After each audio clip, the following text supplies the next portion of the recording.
आज FMG series का नया वीडियो अपलोड कर रहे हैं जो टॉपिक है कम्युनिटी मेडिसिन पीएसएम या सोशल प्रिवेंटिव मेडिसिन, आप कुछ भी कह सकते हैं। कम्युनिटी मेडिसिन इससे एफएमजी हो या नीट पीजी हो या एनआईसीटी हो 10+ क्वेश्चन तो आते ही आते हैं।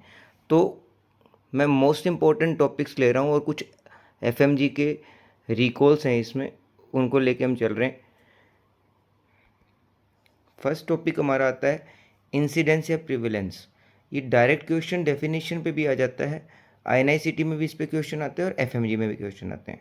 तो इंसिडेंस की जो डेफिनेशन रहती है, the number of new case of a disease in population over a specific time period में, एक स्पेसिफिक टाइम पीरियड में होगा तो वो इंसिडेंस होगा।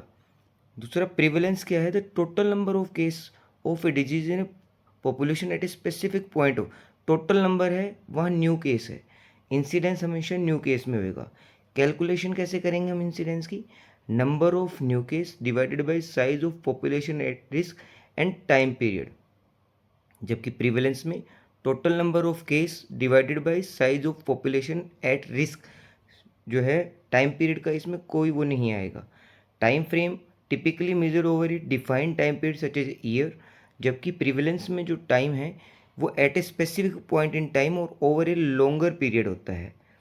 अब यूज़ कहाँ कहाँ होता है incidence, use to understand the risk of developing disease in a population और to identify risk factor. Risk factor को देखने के लिए हमेशा हम इंसिडेंस देखेंगे, और प्रिवेलेंस के लिए हम देखेंगे use to understand the overall burden of disease in a population to evaluate the effectiveness of prevention and treatment programs. इस सारी बात को हम एग्जाम्पल के तौर पे समझते हैं, जैसे कि इंटरवेंशन है कि एक new effective treatment of cancer और एनसीडी, एग्जाम्पल है इसका सर्जिकल इंटरवेंशन। तो इंसिडेंस पे कोई चेंजेस नहीं आएगा, प्रीवलेंस डिक्रीज हो जाएगी। कैसे प्रीवलेंस होता है, इंसिडेंस मल्टीप्लाइड ड्यूरेशन। अगर आपकी प्रीवलेंस कब चेंज हो रही है कि हम परमानेंट एक सॉल्यूशन दे रहे हैं तो प्रीवलेंस चेंज हो रहा है, इंसिडेंस चेंज नहीं हो रहे हैं इफेक्टिव ट्रीटमेंट से। इन न्यू ट्रीटमेंट फॉर कैंसर, अब देखिए आप, इंसिडेंस का मैंने बताया था कि आइडेंटिफाई रिस्क फैक्टर करता है, ये प्रिवेंशन एंड ट्रीटमेंट प्रोग्राम पे बात करें तो प्रिवेलेंस पे, तो प्रिवेलेंस डिक्रीज हो रहा है, इंसिडेंस पे कोई free. In new treatment for cancer prolonging survival but not cure, अब सिर्फ सर्वाइवल, जैसे कीमोथेरेपी सर्वाइवल लॉन्गर हो जाएगा, क्योर नहीं हो रही है, तो यहाँ भी इंसिडेंस पे कोई चेंज नहीं आएगा, प्रोलॉन्ग ड्यूरेशन हो जाएगी, इंक्रीज हो जाएगा prevalence. A new effective treatment of communicable disease, जैसे टीबी के लिए इफेक्टिव ट्रीटमेंट है, अब यहाँ हमारा चेंज आएगा, डिक्रीज़ क्या होगा, ट्रांसमिशन रिड्यूस हो जाएगा, इसकी वजह से इंसिडेंस हमारा डिक्रीज हो जाएगा। अगर इंसिडेंस हमारा डिक्रीज हो रहा है तो प्रिवलेंस हमारा I/D है तो डिक्रीज होना ही होना है। इसके साथ एक न्यू प्रोफाइलेक्टिक इंटरवेंशन जैसे वैक्सीन है या कीमो प्रोफाइलेक्सिस है, वो हमारा डिक्रीज करेगी इंसिडेंस को, प्रिवेंट न्यू केसेस को, और साथ के साथ आई रिड्यूस हो रहा है तो प्रिवेलेंस भी इसमें कम हो जाएगा। अब फॉर्मूलाज हैं, कुछ फॉर्मूला हम रिलेटिव रिस्क रेशियो AR और रिस्क डिफरेंस भी बोलते हैं, और पॉपुलेशन एट्रीब्यूटेड रिस्क, ये डायरेक्ट आता है। तो इंसिडेंस इन एक्सपोज और इंसिडेंस इन नॉन एक्सपोज, इसके लिए हम ये करेंगे direct measure of the strength of the association between suspected cause and effect. ये डायरेक्ट मेजरमेंट है strength of the association between suspected cause and effect. अगर relative risk या रिस्क रेशियो जो है एक है तो no association, more than one है positive association, less than one है तो नेगेटिव एसोसिएशन आएगा। एट्रीब्यूटेबल रिस्क जो है या रिस्क डिफरेंस है वो हमारा होगा incidence expose minus incidence non expose divided by incidence in expose multiply 100। इससे यूज़ कहाँ होता है, to express amount of disease which can be prevented among expose, सिर्फ एक्सपोज में, इफ एक्सपोजर इज एलिमिनेटेड। तो पॉपुलेशन एट्रीब्यूटेबल रिस्क क्या होती है, PAR, इन जो हमारा incidence total population minus non expose multiply 100 divided by total population, कौन सी, इंसिडेंस इन टोटल पॉपुलेशन। इससे क्या करेंगे, to estimate the amount of disease could be reduce in the population if the exposure was eliminated. तो reduce कैसे कर सकते हैं, वो पॉपुलेशन एट्रीब्यूटेबल रिस्क पे आएगा, उससे निकालना है। Most important for policy maker के लिए क्या रहता है, PAR, ये हमारे FMG के लिए सबसे इम्पोर्टेंट है PAR। इसके अलावा एक क्वेश्चन आता है HDI और PQLI पे। HDI के कंपोनेंट्स क्या क्या हैं? Longevity means life expectancy at birth. Second क्या है? A decent standard of living means real GNI per capita. ठीक है। थर्ड क्या है? नॉलेज। नॉलेज कौन सी? Means year of the schooling, expected year of the schooling इसमें हम करते हैं। तीन चीज़ें आएगी, longevity, life expectancy at birth. Physical जो हमारा क्वालिटी PQLI है उसमें life expectancy at the 1 year of the as. Third आ जाता है infant mortality rate, sorry second आता है इन्फेंट IMR। थर्ड आता है लिटरेसी रेट। जो रेंज रहती है HDI की 0 to +1 और PQLI की 0 to 100। अब एपिडेमिक्स को जो है पॉइंट सोर्स एपिडेमिक्स हो सकते हैं, प्रोपेगेटेड एपिडेमिक्स हो सकते हैं। अगर exposure to positive agent is stimulate for and from a common source, एक कॉमन सोर्स से आ रहा है तो पॉइंट सोर्स है। अब देखिए कॉमन सोर्स के दो हो सकते हैं, सिंगल सोर्स और पॉइंट सोर्स। दूसरा होता है कंटिन्यू और मल्टीपल एक्सपोजर एपिडेमिक्स। प्रोपोगेटेड के अंदर क्या रहेगा? Person to person, animal reservoir या एंथ्रोपोड वेक्टर के थ्रू। एक स्लो या मॉडर्न एपिडेमिक्स भी होते हैं। एपिडेमिक्स ऑफ कोलरा में start as point source epidemic and continue as propagated epidemics. ये आपके लिए क्वेश्चन है कि कोलरा पे हमेशा ही क्वेश्चन आएगा। एक गांव में कोलरा हो गया है तो वो किस तरीके का सोर्स है और वो क्या कन्वर्ट हो सकता है, वो किस तरीके का एपिडेमिक है, तो वो एक पॉइंट सोर्स एपिडेमिक है and continue as the propagated epidemics. Clinical manifestation क्या है इसकी? Clinical manifestation point source epidemics की है, occurs in all affected person within the range of a single incubation period. ये क्वेश्चन आता है कि कितने, एक सिंगल इंक्यूबेशन पीरियड में जो हो रहा है वो पॉइंट सोर्स के अंदर होता है। Clinical manifestation occur in the affected person within the range of the number of incubation period. तो इंक्यूबेशन पीरियड ज़्यादा आएंगे। और देखिए जो इसका कर्व रहेगा पॉइंट सोर्स एपिडेमिक्स का, वो कर्व हमेशा सिंगल रैपिड स्पर्ट आएगी उसके अंदर, लेकिन इसके अंदर मल्टीपल स्पर्ट्स आएंगी और ग्रेजुअल राइज होगा प्रोपेगेटेड एपिडेमिक्स में। ठीक है। तो ये आपका 100% एक क्वेश्चन आता है टाइप ऑफ एपिडेमिक्स के ऊपर। हमारा UIP आ गया है। UIP at birth BCG, OPV 0 dose और हेपेटाइटिस B बर्थ डोज आती है, 0 डोज नहीं बोलते उसको, बर्थ डोज बोलते हैं। 6 वीक पे OPV1, पेंटा 1, रोटा 1 जिन जिन स्टेट्स में लगती है, FIPV फर्स्ट और PCV जिन जिन स्टेट्स में लगती है, PCV फर्स्ट। 10 वीक जो है 10th वीक पे आएगा OPV2, पेंटा 2 और रोटा 2। 14 वीक पे सेम हमारा 6 वीक वाला हो जाएगा, OPV3, पेंटा 3, रोटा 3, FIPV सेकेंड और PCV सेकेंड। 9th मंथ पे मीजल्स या MR1, विटामिन A, जेई जिन जिन स्टेट्स में ये लग रहा है या जिन डिस्ट्रिक्ट्स में लगता है, PCV का बूस्टर डोज। और अब एक नया ऐड कर दिया है 2023 के अंदर, IPV थर्ड डोज। ये कोई बूस्टर नहीं है, थर्ड डोज है। 16 to 24 मंथ पे DPT फर्स्ट बूस्टर डोज, हमारा DPT जो लग चुका है पेंटा के साथ, DPT first booster dose, OPV booster dose, measles 2 या MR2 और जेई की सेकेंड डोज लगेगी। 5 to 6 ईयर पे DPT सेकेंड बूस्टर डोज लगेगी। 10 to 16 ईयर पे एक TD लगेगा। For pregnant women's early in pregnancy TD1 लगता है, 4 वीक अपार्ट TD2 लगेगा। अगर प्रेगनेंसी 3 साल के अंदर अंदर फिर हो जाती है तो आपको सेकेंड डोज ही रिसीव करनी है, TD की फर्स्ट डोज नहीं लगेगी। अब क्वेली या डेली, क्वेली क्या? It's measure quality and quantity of care and life well developed earlier than DALY. It is a absolute measure use to compare disease burden in population. ठीक है। अगर 1 है तो परफेक्ट हेल्थ है, 0 है तो डेथ है। क्वेली quality of life into length of life होता है। इसके अलावा हमारा डेली क्या है? DALY, ये क्या है? Measure health loss in the quality of life. यहाँ क्वांटिटी वर्ड नहीं आ रहा, क्वेली के अंदर क्वांटिटी है, दिल्ली में सिर्फ क्वालिटी है। DALY was develop after 20 year, it is use to, जबकि अर्लियर देन दिल्ली, क्योंकि क्वेली तो है शुरू से शुरू हो जाएगी। It is use to analyse clinical intervention, यहाँ क्लिनिकल इंटरवेंशन के साथ आएगा। अगर 0 है तो परफेक्ट हेल्थ है, यहाँ 1 था क्वेली में इसलिए परफेक्ट था, यहाँ 0 दिल्ली में 0 है तो परफेक्ट हेल्थ है, और 1 है तो डेथ है। और दिल्ली को कैसे मेजर करेंगे? YLL और YLD, ये ईल्ड्स हैं लाइफ की, और लाइफ टू डेथ ईल्ड दोनों है, इन दोनों को कैलकुलेट करेंगे। अब हम बात कर लेते हैं केस कंट्रोल स्टडीज़ और कोहर्ट स्टडीज़ पे। केस कंट्रोल स्टडी की स्ट्रेंथ क्या है? Require less time and less expensive होती है, require smaller sample size, can evaluate multiple exposure, useful for rare disease and outcomes. ये केस कंट्रोल स्टडी है। इसकी लिमिटेशंस क्या हैं फिर?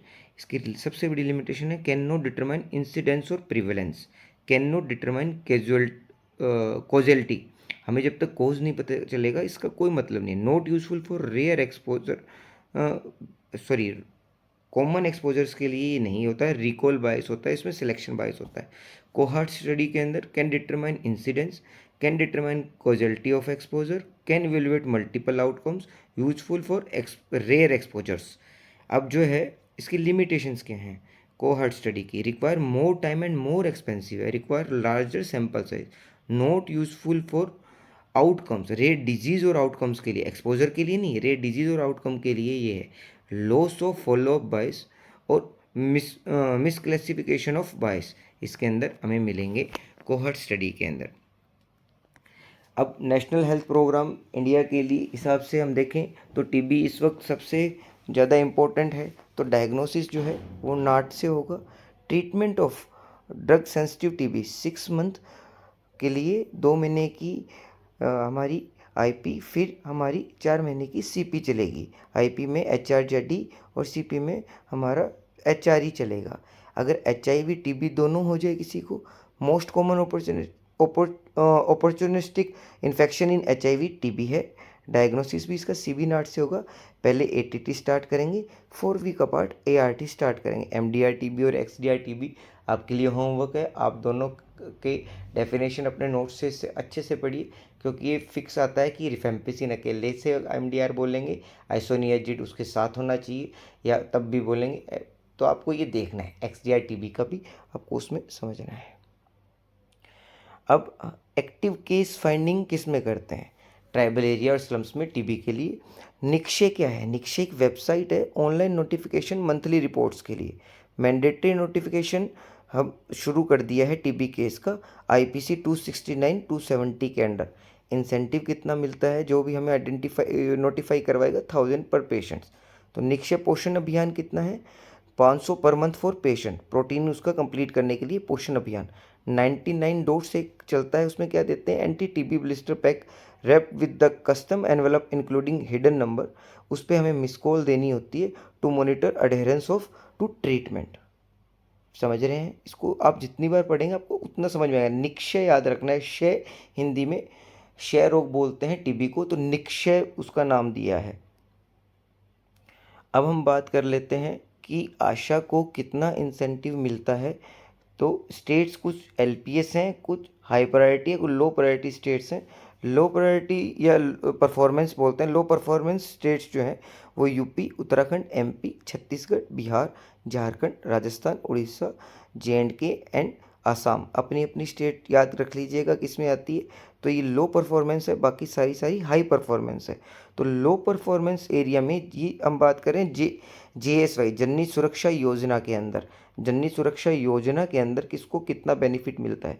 तो eligibility for cash assistance low performance states में सब प्रेग्नेंट्स को है, जबकि हाई परफॉर्मेंस स्टेट्स के अंदर बीपीएल और एससी एसटी प्रेग्नेंट्स को है। It is irrespective of age and parity. कोई 2 बच्चे या उम्र के हिसाब से नहीं देखना, जितने भी हो रहे हैं उनको उतने हर बार पैसे मिलेंगे। कैश इंसेंटिव कितना मिल रहा है? कैश इंसेंटिव मिल रहा है रूरल एरिया में मदर को लो परफॉर्मेंस स्टेट में 1400 और आशा को 600 रुपये, और अर्बन एरिया में मदर को 1000 और आशा को 400। जब ऐसा ही हाई परफॉर्मेंस स्टेट्स है वहाँ मदर को 700, आशा को 600 मिल रहा है। अर्बन के अंदर 600 मदर को मिल रहा है, 400 आशा को। अगर होम डिलीवरी हो जाती है तो सिर्फ बीपीएल फैमिली को 500 रुपीज़ मिलते हैं, चाहे वो लो परफॉर्मेंस स्टेट हो चाहे हाई परफॉर्मेंस। ये है हमारी जेएसवाई जननी सुरक्षा योजना, उसके अंडर। अब हमारी आती है जेएसएसके, ये है जननी शिशु सुरक्षा कार्यक्रम। इसमें क्या होता है, इसमें फ्री सर्विस है for pregnant and sick infant. चाहे आप किसी भी बीपीएल हैं, जनरल हैं, एससी एसटी ओबीसी है, या आप ईडब्ल्यूएस हैं, या कैसे भी हैं, तो हर फीमेल्स के लिए ये diet, drug, diagnostic, transport, caesarean section and blood, बच्चे के लिए और माँ के लिए, दोनों के लिए। ये हमारा आता है जेएसएस के में। हमारा आता है पीएमएसएम में, प्रधानमंत्री सुरक्षित मातृत्व अभियान। इसमें डेंजर साइन स्टिकर्स देते हैं जब पेशेंट्स के पर मंथ एक डे फिक्स होता है 9 या 8, उस दिन पीएससी और सीएससीज पे इसके कैंप लगते हैं। तो वहाँ कुछ जो सेकेंड ट्राइमेस्टर और थर्ड ट्राइमेस्टर की फ़ीमेल आती हैं उनको चेक करते हैं। तो जिसमें कोई रिस्क फैक्टर नहीं है उसको ग्रीन, हाई रिस्क प्रेगनेंसी में रेड, पीआईएच के पेशेंट को ब्लू, और कोमोर्बिडिटी लाइक डायबिटीज़, हाइपोथायराइडिज्म, पीआईडीज उसको येलो देते हैं। लक्ष्य जो है प्रमोट लेबर रूम क्वालिटी। ये क्वालिटी टूल है जिसके थ्रू एक चेकलिस्ट के अंदर प्रॉपर वर्क दिया होता है कि क्या क्या सर्विसेज प्रोवाइड करानी है और क्या आउटकम आएगा लेबर रूम क्वालिटी के लिए। दक्षता जो है इसके अंदर train doctors and ANM for intrapartum and immediate postpartum care के लिए। सुमन है सुरक्षित मातृत्व आश्वासन। इसमें हम क्या देते हैं, सर्विस गारंटी चार्टर और ग्रीवेंस रिडर्सल मैकेनिज्म होता है जीरो टॉलरेंस पॉलिसी के अंडर। मतलब एक फीमेल है, उसकी प्रेगनेंसी के बाद उसकी केयर करना एक हेल्थ केयर सिस्टम का पूरा पूरा उसमें सिस्टम रहेगा। एएनएम से ले आशा से लेके मेडिकल ऑफिसर तक, अगर उनके साथ कोई मिसबिहेव या पैसे मांगते हैं तो वो इस स्कीम के अंदर वो अपना ग्रीवेंस दे सकती है और उसको रिडर्स किया जाएगा 100% जीरो टॉलरेंस के साथ। अब स्कीम हम बता देते हैं। एच बी एन सी है home based newborn care home visit by ASHA. अभी ये आशा है, आशा को कहाँ कहाँ पैसे मिलते हैं वो ये सब चीज़ें। इंसेंटिव मिलेगा 250 पर चाइल्ड। नंबर ऑफ विजिट अगर होम डिलीवरी है तो 7 है, डे 1, 3, 7, 14, 21, 28 और 42। अगर हॉस्पिटल डिलीवरी है, वेजाइनल डिलीवरी, तो 5 विजिट्स हैं। इसमें 6 विजिट है सॉरी, तो इसमें फर्स्ट विजिट कैंसिल हो जाएगी, थर्ड डे से हो जाएगा। और अगर सिजेरियन है होम डिलीवरी तो ये 7th डे से शुरू हो जाएगी। इसके अंदर 7, 14, 21, 28 और 42। पर विजिट के 250 रुपये नहीं है, पर बच्चे के 250 रुपये हैं। Home based newborn care. अब आ जाता है home based care of young child, HBYC home visit by Asha. 5 visits mandatory है, 3rd मंथ से शुरू होकर 15 मंथ तक। तो इसमें इंसेंटिव 250 रुपीज़ पर चाइल्ड मिलते हैं। FBNC यानी फैसिलिटी बेस्ड न्यूबॉर्न केयर। इसके अंदर हमारे आ जाते हैं डिस्ट्रिक्ट हॉस्पिटल या SDHP, SNCUs, और CHC और FRU के ऊपर हमारे होते हैं NBSU, और आपके NCCs जो कॉर्नर होते हैं न्यूबॉर्न केयर कॉर्नर्स, वो लेबर रूम में जितने भी अगर सब सेंटर है या आपका PSC है वहाँ पे होंगे ही होंगे। INAP Indian newborn action plan, ये सिंगल डिजिट NMR लाने का है, still birth rate by 2030। RBS के यानी राष्ट्रीय बाल स्वास्थ्य कार्यक्रम, इसमें स्क्रीन 4D मतलब डिफेक्ट, डेफिशिएंसीज, डिजीज़ या डेवलपमेंटल डिले एंड डिसेबिलिटीज़। ये फोर्थ डी इकट्ठा है, डेवलपमेंटल डिले एंड डिसेबिलिटीज़। ये हमें देखनी है, उसके बाद उसका ट्रीटमेंट शुरू करवाना है। नेक्स्ट हमारा आता है मलेरिया का ट्रीटमेंट। फैल्सीफेरम अगर मलेरिया है तो ACT for 3 days plus primaquine 1 dose prevalent recrudescence को रोकने के लिए। नॉर्थ ईस्ट स्टेट के अंदर अर्थीमीटर प्लस लुमेफेंट्रिन, और अदर स्टेट में आर्टिसुनेट प्लस सल्फाडोक्सिन एंड पायरामेथामीन, ये देंगे हम फैल्सीफेरम में। वाइवेक्स के अंदर chloroquine plus primaquine for 14 days, ये प्रिवलेंट करेगी रिलैप्स का।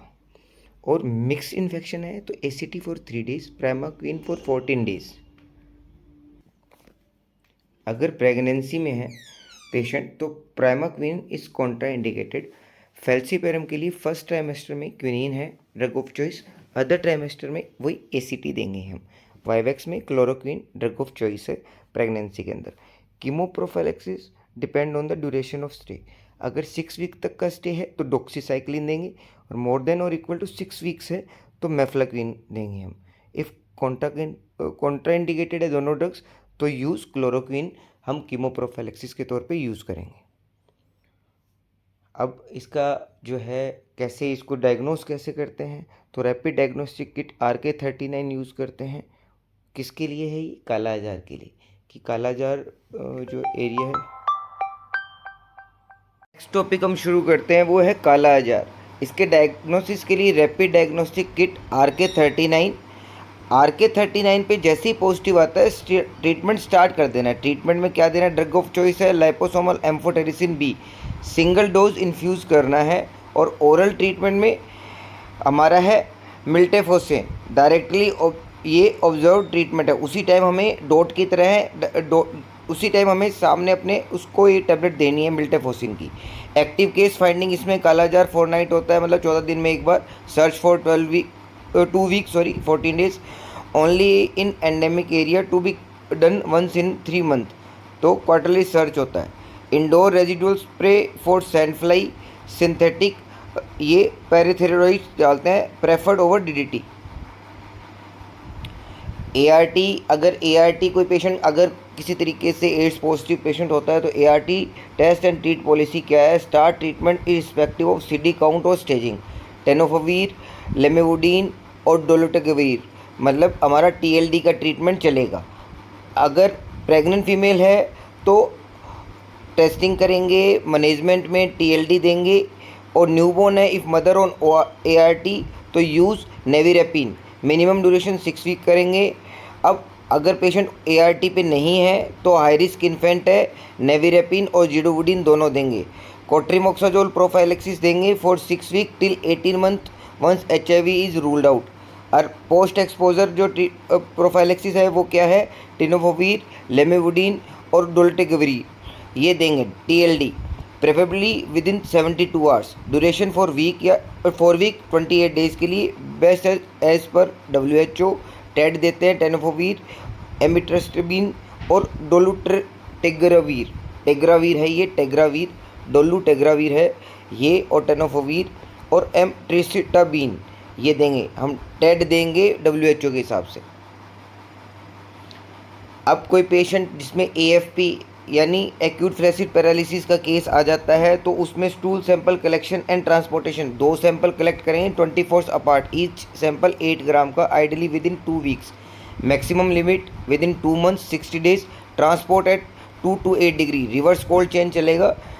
जो हमारी वैक्सीन आती है वो कोल्ड चेन को फॉलो करती है, इसमें रिवर्स कोल्ड चेन चलेगा। Outbreak response immunization in that community, ORI चलाएंगे। 1 dose of OPV for 0 to 59 month of age irrespective of previous vaccination status. 60 day follow up होएगा to confirm residual weakness, mid thigh circumference करेंगे to reveal wasting. Confirmatory report, all case should be confirmed as polio, yes और no within 90 days. Indicator क्या है most important? Non polio एफी rate identify more than 2 case per 1 lakh population. Indicate operational efficiency, अगर हम 2 से ज़्यादा case 1 lakh population पे non polio AFP के आते हैं तो ये बताता है कि एफिशिएंसी ज़्यादा है ऑपरेशन की इसकी। एडिक्वेट सैंपल कलेक्शन का कैसे पता चलेगा? 2 sample collected ideally within 2 weeks to be done in more than और इक्वल टू 80% ऑफ केसेस। अब ये STD किट्स हैं, ये grey, green, white, blue, red, yellow, black. तो ग्रे किट जो है उसमें हम यूरेथ्रल डिस्चार्ज, एनोरेक्टल डिस्चार्ज या सर्वाइकल डिस्चार्ज में देंगे। इसमें होता क्या? टैबलेट अजिथ्रोमाइसिन और टैबलेट स्फिक्जिम। ये आप जितने भी मेडिकल ऑफिसर्स हैं या आप तैयारी कर रहे हैं अभी, तो ये जितने भी हैं ये अपने टेबल पे अपने सामने लगा ले ताकि याद रहे। ये हर साल आता है क्वेश्चन FMG के अंदर। किट 2 ग्रीन है, वेजाइनल डिस्चार्ज, इसमें सेकेंडाजोल और कैप्सूल फ्लूकोनाजोल ये दोनों देंगे। White genital ulcer non herpetic आएगा तो injection benzathine penicillin plus tablet azithro. Kit 4 blue है, genital ulcer non herpetic allergic to penicillin है, उसको doxycycline plus tablet azithromycin. R red है तो यहाँ हर्पीज़ आ गया है जेनेटल अल्सर में, मतलब वाइट, ब्लू और रेड जेनेटल अल्सर है। वाइट में हर्पेटिक नहीं है लेकिन पेंसिलिन से कोई एलर्जी नहीं है, ब्लू के अंदर पेंसिलिन से एलर्जी है, और रेड जो है वो हर्पीज़ है तो हर्पीज़ में टैबलेट एसाइक्लोवीर देंगे। Kit 6 yellow, lower abdominal pain के साथ टैबलेट स्फिक्जिम, टैबलेट मेट्रोनिडाजोल और टैबलेट डॉक्सी। ब्लैक है, ब्लैक फॉर ब्यूबो, इग्वाइनल ब्यूबो, इसमें अजिथ्रोमाइसिन और डॉक्सी देंगे। अब रेबीज़ के post exposure prophylaxis, pre exposure और री एक्सपोजर पे अपडेटेड थाई में 4 वर्ड है THAI, रेड क्रॉस शेड्यूल है, इसमें 0.1 ml intradermal each deltoid 2 site injection लगेंगे और कब कब लगेंगे 0, 3, 7, 28 डेज पे। और एसएन शेड्यूल है पोस्ट एक्सपोजर का, एसएन में ESSEN 5 वर्ड है, तो ये 5 डोज है और ये 0.5 ml लगता है, IM लगता है ग्लूटियल 1 साइड पे, 0, 3, 7, 14, 28 5 विजिट। और प्री एक्सपोजर प्रोफाइलेक्सिस में 3 विजिट है, 0, 7, 21 और 28। IM होगा 1 साइट और इंट्राडर्मल भी इसका 1 साइट होगा। जो हमारा थाई था, थाई में 2 साइट थी। Re exposure up to 3 month of completed vaccine, nothing to be done. After 3 month 2 visit होंगी, 0 और 3, IM और ID 1 साइड पे। कोई इम्यूनोग्लोबिन्स की जरूरत नहीं है री एक्सपोजर के अंदर। अब कुछ डेफिनेशंस हैं वो याद कर लेते हैं, जो एज इट इज़ पूछते हैं या इसकी कैलकुलेशन पूछते हैं ईजी वाली। Crude birth rate, number of live birth पर 1000 mid year population, mid year 1 जुलाई को लेते हैं mid year population. General fertility rate, number of live birth पर 1000 वुमेन इन रिप्रोडक्टिव एज, जो विमेन 20 to 49 ईयर एज के अंदर हैं 1000 वुमेन, उसमें नंबर ऑफ लाइव बर्थ देखना है।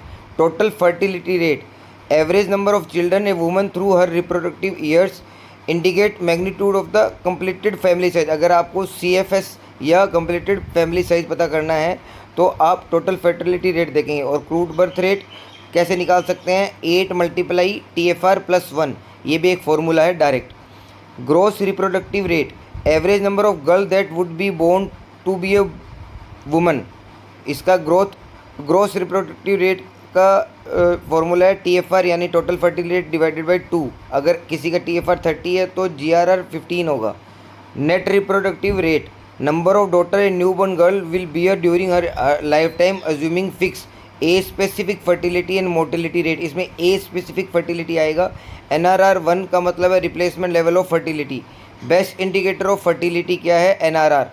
Couple protection rate, indicate prevalence of contraceptive practice, should be 60% और more to achieve NRR 1। NRR 1 चाहिए तो 60% से ज़्यादा है, 60% हमें CPR चाहिए, कपल प्रोटेक्शन रेट। अब पेरीनेटल मोर्टिलिटी रेट, ये इस साल का NICT का क्वेश्चन था, perinatal mortality rate. Still birth plus early neonatal death, ये तो न्यूमिनेटर रहेगा और डिनोमिनेटर क्या रहेगा इसमें, live birth plus still birth. यहाँ पे अर्ली नियोनेटल डेथ थी ऊपर, नीचे लाइव बर्थ आ जाएगा, स्टिल बर्थ दोनों साइड रहेगा।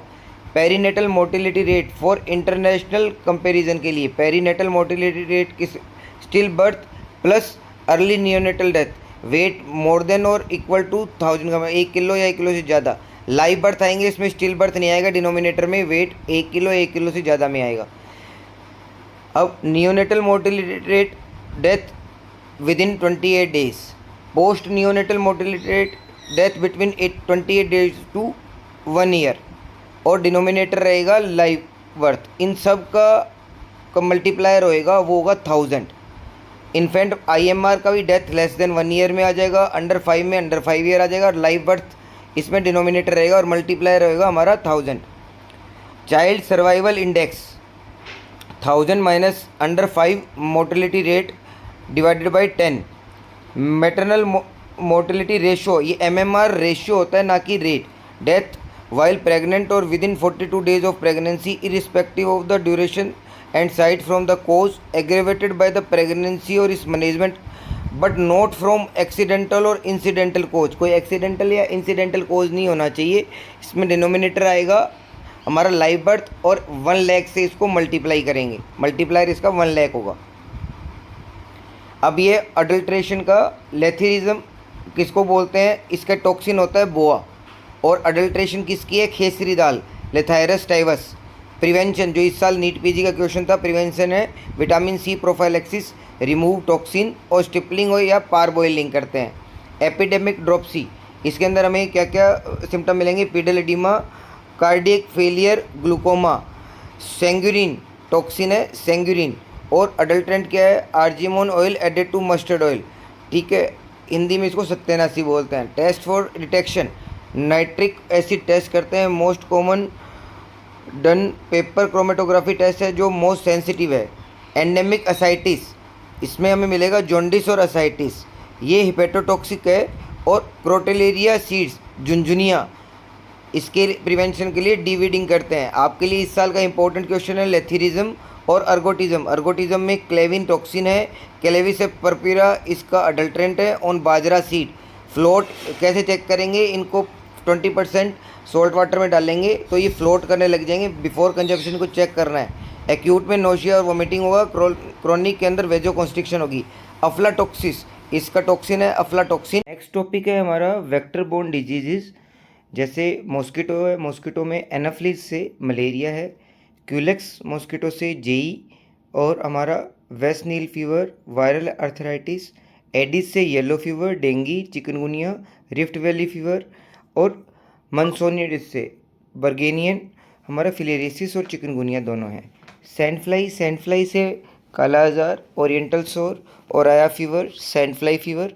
सीसी फ्लाई से अफ्रीकन स्लीपिंग सिकनेस, लाउस से epidemic typhus, relapsing fever, trench fever, pediculosis और वेगाबोन डिजीज़। रेड फ्ली से हमारा प्लेग है, ब्यूबेनिक प्लेग, और हमारा एंडेमिक टाइफस। ये क्वेश्चन आता है, एपिडेमिक टाइफस लाउस से है, एंडेमिक टाइफस जो है हमारा वो रेड फ्ली से है। ब्लैक फ्लाई से ऑन्कोसिरियोसिस और रेडीवुड बग से, ये तो सबका इम्पोर्टेंट है, आँख पे निशान आएगा, आँख सूजी हुई दिखेगी। Chagas disease. हार्ट टिक से हमारा KFD with in India, tick typhus, viral haemorrhagic fever और टिक पैरालिसिस। लाइम डिजीज़ भी हार्ट टिक से होती है। सॉफ्ट टिक है, ये जो मैं नाम ले रहा हूँ sand fly, CC fly, Laue's, इनके आपको फ़ोटोज़ नेट पे भी मिल जाएंगे और मैं एक वीडियो भी बना दूंगा जिसमें ये सारा स्पेसिफिकली इसी का होगा, जो इमेज बेस्ड क्वेश्चंस आते हैं उन पे। सॉफ्ट टिक से रिलैप्सिंग फीवर, क्यू फीवर। अब क्यू फीवर सॉफ्ट टिक से भी होता है, ट्रांसमिशन बिटवीन कैटल्स पे। तो जो हमारा माइट है उससे स्क्रब टाइफस है, और साइक्लोप्स से गिनीवर्म डिजीज़ या फिश टेपम। ये हमारा स्पेसिफिक क्वेश्चन आते ही आता है, चाहे ये आप इसको माइक्रो के साथ याद कर लीजिए, चाहे आप याद कर लीजिए इसमें PSM या कम्युनिटी मेडिसिन में। अब सिलिकोसिस मोस्ट कॉमन डिजीज़ है जो इस सेक्टर में आती है, silicosis. Seen initially in miners, आपको माइका माइनर्स की हिस्ट्री दी होगी। Risk factor for tuberculosis, prevention, dust control. Asbestosis most dangerous जो है डिजीज़ है। Asbestos is use in cement, glass, fire proof textiles, इन सब पे। हमारा एंथ्राकोसिस होता है कोल माइनर की हिस्ट्री होगी तो एंथ्राकोसिस या सिलिकोसिस। इसके साथ byssinosis, seen in textile mill, cotton spinner are affected more. जहाँ कॉटन स्पिनर्स यूज़ होते हैं वहाँ बिससिनोसिस होता है। और बेगासोसिस जो होता है शुगर केन वेस्ट के साथ या कार्डबोर्ड की हिस्ट्री होगी। एजेंट क्या होगा इसका, थर्माएक्टिनोमाइसिटीज़ होता है। नोटिफाइबल अंडर फैक्ट्री एक्ट कौन सी है, bagassosis. Prevention 2% propionic acid use करते हैं। Moisture content of waste more than 20% होता है, तभी ये रुकती है। इस पर ये प्रोपियोनिक एसिड यूज़ कर देता है, तभी ये इस तरीके की ये फंगस उसमें वो नहीं होती है। एक्टिनोमाइसिटीज़ है, जो थर्मो एक्टिनोमाइसिटीज़ है, वो बेगासोसिस क्रिएट नहीं कर पाती। अब ये ESI एक्ट के बेनिफिट्स हैं। Sickness 70% of daily wages is payable for 9, अगर सिकनेस है तो 70% of daily wages is payable for 91 days. जो एक्सटेंडेड सिकनेस है 80% of daily wages payable for 2 years, 730 days for 34 disease. इन 34 डिजीज की अलग से लिस्ट है। Enhance sickness full wage up to 7 days for vasectomy and 14 days for टुबेक्टमी के लिए। Maternity में full daily wages up to 26 week of confinement और up to 6 week for miscarriage और MTV, up to 4 weeks for sickness arising out of pregnancy, confinement या premature birth. Temporary disablement के अंदर 90% of daily wages till recovery, permanent के अंदर 90% of daily wages. Dependent को pension at 90% of wages मिलेगा। और funeral expenses है वो 15,000। अब फ्यूनरल एक्सपेंसेस बार बार तो मिलेगा नहीं, वो एक ही बार मिलेगा। 9 target to be achieved by 2025। क्या करना है, अब तक बहुत सारे टारगेट इंडिया ने कोशिश करी है अचीव करने की, या कोई भी इंडियन सब कॉन्टिनेंट कंट्री ने अचीव तो कर नहीं पाते। हर साल उनका टारगेट चेंज करते रहते हैं ताकि यहाँ वहाँ पैसे को घुमाया जा सके और हमारे लिए क्वेश्चन बनता रहे एक नया। At least 10% relative reduction in the harmful use of alcohol. A 10% relative reduction in prevalence of insufficient physical activity, 25% relative reduction in overall mortality from सी cardiovascular disease, cancer, diabetes, chronic respiratory disease. ये जो है 25 तक करना है, लेकिन कुछ states हैं इंडिया की वो तो 23 तक इसको कंप्लीट करने की सोच रहे हैं। A 25% relative reduction in the prevalence of raised blood pressure. अब देखो इसमें ना प्रिवलेंस आ रहा है, कहीं इंसिडेंस आ रहा है। आपको पहली स्लाइड याद रही होगी, प्रिवलेंस और जितने भी नेशनल प्रोग्राम तो उनमें प्रिवलेंस था, इंसिडेंस तो न्यू केसेस के लिए था। 25% relative reduction prevalence of raised blood pressure, 30% relative reduction in the mean population intake of salt और सोडियम। तो ये आपको याद करना, मैं बोल भी दूंगा फिर भी आपको एक बार ये पढ़ने हैं। जो सबसे इम्पोर्टेंट इनमें है वो है एक तो हमारा diabetes, chronic respiratory disease, cardiovascular disease और कैंसर को 25% आपको रिडक्शन करनी है ओवरऑल मोर्टेलिटी के अंदर। ये सीधे सीधे वन लाइनर आते हैं क्वेश्चन। पैनल डिस्कशन क्या होता है, जहाँ पे expert discuss a topic with no specific order of speeches, audience can take part. ये होता है कि ऑडियंस पार्ट कर सकती है नहीं कर सकती, ऑडियंस पैनल डिस्कशन में पार्ट कर सकती है। सिंपोजियम क्या होता है, series of speeches with no discussion, यहाँ कोई डिस्कशन नहीं है among expert, audience can take part, यहाँ भी ऑडियंस पार्ट कर सकती है सिंपोजियम में। FGD फोकस ग्रुप हमारा discussion among community members in A group of 6 to 12। सोशियोग्राम बोलते हैं उसको, ग्राफिकल रिप्रेजेंटेशन ऑफ इंटरेक्शन, मतलब सरपंच बैठा है, मुखिया बैठा है, एक पर्टिकुलर कम्युनिटी के हर तरीके के मुखिया बैठे होते हैं, वो बात करते हैं। Demonstration to show how to do activities for community, जैसे use ORS, wash dog wounds, ये कैसे धोना है। Gather approach to counsel a client और इन्हें family planning, example family planning में कैसे भी या किसी भी तरीके से किसी क्लाइंट को आपको काउंसिल करना है, काउंसलिंग के लिए गैदर अप्रोच करता है। G for greet, A for ask need और problem, T for telling different method या option to solve the problem, H for help to make voluntary decision, E for explain fully the chosen decision और action, R for return for follow up visits. SPIKES protocol ये 2017-18 दोनों में आया था। To disclose bad news, set up the interview, assess the patient's perception, फिर उसके बाद obtain the patients invitation, give knowledge and information to the patient, address the patients emotion with empathy, strategy and summary. मतलब आपको कोई भी patient को bad news देनी है उसके बारे में या उसके रिलेटिव, तो आपको इस स्पाइक प्रोटोकॉल आपको बताना है इसी से। ये डायरेक्ट वन लाइनर है। कॉस्ट बेनिफिट एनालिसिस, इसमें इनपुट क्या है आप देखिए, बात से समझ आ रहा है कि कॉस्ट इनपुट है, आउटपुट क्या है मॉनेटरी टर्म्स पे है।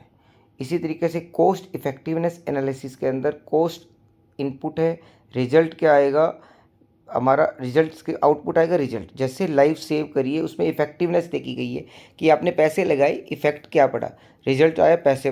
बेनिफिट के अंदर हमेशा मॉनेटरी टर्म पे आउटपुट आएगा, और लाइफ सेव जैसे रिजल्ट्स आएंगे वो आएंगे इफेक्टिवनेस में। यूटिलिटी एनालिसिस के अंदर इनपुट तो कॉस्ट ही है। अब क्वेली के वाइडली यूज, क्वेली मैंने बताया था क्वालिटी इंप्रूव हुई है उसकी, quality and quantity both are improve. Delhi के अंदर सिर्फ और सिर्फ क्वालिटी पे बात करते हैं, क्वांटिटी पे बात नहीं करते।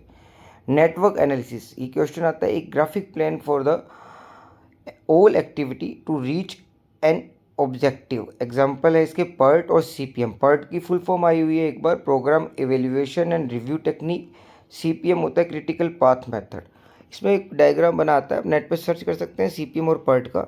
और work sampling, observation of activity at predetermined और random intervals. Work sampling example क्या है, medical officer observing immunization session at random intervals, इसको वर्क सैम्पलिंग कहते हैं। System analysis, finding cost effectiveness of the available alternatives, ये system analysis है। जितना इसको आप बोर समझते रहेंगे PSM या कम्युनिटी मेडिसिन को, ये उतना ही आपको बोर करेगी और बोदर करती रहेगी, क्योंकि ये याद रखने लायक चीज़ें नहीं है। इसको समझ के एक बार इंप्लीमेंट कर लेंगे हमेशा के लिए याद हो जाएगी। अब सब सेंटर PSC और CSC की बात कर लेते हैं। Care of level of care जो है सब सेंटर और PSC प्राइमरी है, CSC secondary care of level है। First contact point between community and किस किस के बीच में, सब सेंटर हेल्थ के साथ, PSC डॉक्टर और CSC पे आपको स्पेशलिस्ट मिलेंगे। पॉपुलेशन नॉर्म्स क्या है, प्लेन में सब सेंटर 5,000 पे और हिली और ट्राइब एरिया में 3,000 पे एक सब सेंटर होना ही चाहिए पॉपुलेशन पे। ऐसी पीएससी 30,000 पे प्लेन में और हिली और ट्राइबल एरिया में 20,000 पॉपुलेशन पे। 1,20,000 सीएससी होनी चाहिए, 80,000 पे हिली एंड ट्राइबल एरिया में एक सीएससी होनी चाहिए। इन पेशेंट बेड्स सब सेंटर ए हो या बी हो तो इन पेशेंट बेड्स नहीं होते हैं। अगर बी टाइप है जहाँ पे डिलीवरी हट भी बने हुए हैं वहाँ पे हम पेशेंट के लिए बेड अवेलेबल करवाएंगे, लेकिन ये नील क्राइटेरिया है। पीएससी पे 4 to 6 है और सीएससी 30 बेड की। Staff health worker male and female एएनएम्स होते हैं, जबकि पीएससी पे मेडिकल ऑफिसर और हेल्थ असिस्टेंट होंगे। स्पेशलिस्ट होंगे सीएससी के ऊपर। रेफरल यूनिट सब सेंटर पे कोई पेशेंट रेफर होके आएगा नहीं, सब सेंटर से पेशेंट जा सकते हैं। एक पीएससी 6 सब सेंटर तक जो है, अब एक पीएससी पे 6 सब सेंटर हो सकता है, क्योंकि 5,000 पॉपुलेशन को आप देखें 30,000 के हिसाब से, तो 6 सब सेंटर्स के लिए प्राइमरी रेफरल यूनिट है। 4 पीएससी आपको सीएससी पे रेफर कर सकते हैं। First referral unit to conduct emergency CS हमेशा सीएससी होती है। Classification A and B based on the number of delivery per month. अब पीएससी सब सेंटर ए होता है जहाँ डिलीवरीज नहीं होती, बी है जहाँ पे 10 से कम डिलीवरी हो। पीएससी ए है वहाँ पे 20 से कम डिलीवरी होती है, बी होती है 20 से ज़्यादा। सीएससी में ऐसा कोई क्लासिफिकेशन नहीं है। अब ये सबसे इंपॉर्टेंट पॉइंट आता है, मेंटेन कौन करता है। पीएससी और सीएससी को स्टेट गवर्नमेंट उनकी मेंटेन करती है, जबकि सब सेंटर सेंट्रली जो है वो मेंटेन होता है। तो जो एनएचएम है, नेशनल हेल्थ मिशन के अंडर आता है सब सेंटर, वो सेंट्रल गवर्नमेंट इसको मेंटेन करती है। ये कुछ लोगोज हैं जो आते हैं। लक्ष्य जो होता है, Lakshya programme for pregnant women and newborn labour room quality improvement initiative है लक्ष्य। ऐसे ही एनक्वास और कायाकल्प भी पीएससी और सीएससी या जीएच के क्वालिटी स्टैंडर्ड्स को इम्प्रूव करने के लिए। अनीमिया मुक्त भारत का ये लोगो है। पोषण अभियान, सही पोषण देश रोशन, ये है। अब सुरक्षित मातृत्व पीएमएस से है अभियान, 9th ऑफ एवरी मंथ ये चलता है। इसके अलावा जो इंटरनेशनल लोगोज़ हैं जो आपको मिलते ही हैं, ये हर साल आता है, यूनेस्को का, यूनिफेम का, यूनिसेफ का। एक अलग से मैं इन लोगोज़ पे, इनके लोगोज़ की जो इंडिया के हिसाब से जो जो इन्होंने हमें फैसिलिटी, जितने इंटरनेशनल लोगोज़ हैं उनके थ्रू को क्या क्या स्कीम इंडिया में चल रही है, उस पर हम एक वीडियो बना लेंगे। इन लोगोज़ को एक बार आप इसमें मेमोराइज़ कर लीजिए, देख लीजिए। Thank you for subscribing and watching the video. Thank you very much.